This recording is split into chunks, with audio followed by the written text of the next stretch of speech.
Hi parents and students. I'm making a quick video to show you what you need to be ready for on Friday for book club. So you're each going to get a novel, right? You've already chosen and you help me choose. So you get a book.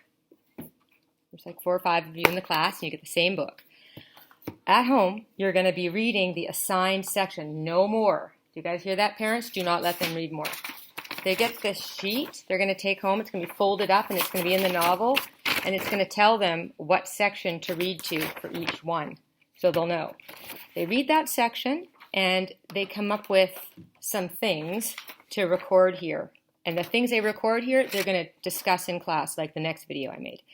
So what you need to help them with is, A, make sure they're reading, and then B, especially at the beginning of book club, for the first few times, make sure these make sense and they can read them. They're going to come up with 2 skinny questions from the section they read. And let's pretend what they've read is something we've all read, Little Red Riding Hood. Let's pretend. A skinny question for Little Red Riding Hood would be, where was Little Red going when she encountered the wolf? If you've read the book or the story, you would know the answer is her grandma's house. Another skinny question for Little Red Riding Hood would be, who ate the grandma?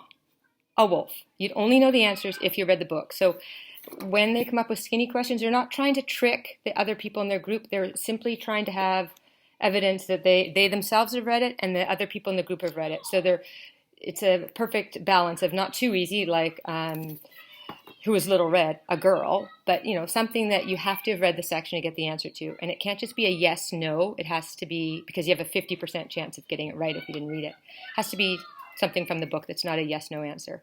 So they come up with 2 skinny questions, and they write the answers right there. Then they come up with fat questions.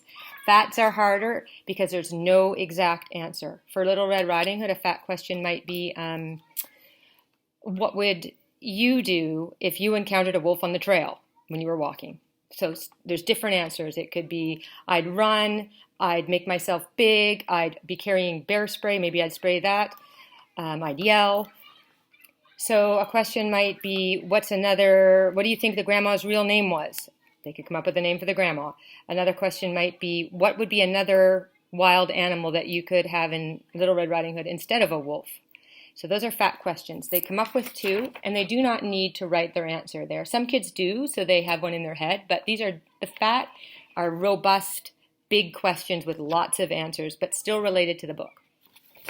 And then they come up with a personal connection that you can't see there. Personal connection could be, I have a red cape.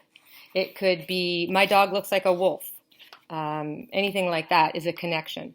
So they need that for the chapter, and they can't do the same connection or the same fat or skinny questions for the next section of the book. They're unique and as specific as they can be to that section. Then the definitions, last part. They go through the section and they find 2 words that they didn't know or that they think are hard words even though they knew them. They write it down, like I just turned to this one, suede could be a word. So they have to copy it carefully, put it here, spelled correctly, suede, and then they write the definition. If you've got lots of time, make them look it up in a dictionary. If you're rushed, you can be the human dictionary. So that's all they do for that section. They've got 7 days to do it.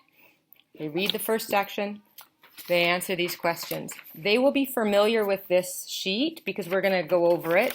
Will be familiar with skinny and fat questions. We will definitely review that in class, but your help would be instrumental. They have to get this read, as you'll see by the next video. Okay, this video is too long. Thanks, you guys. Bye.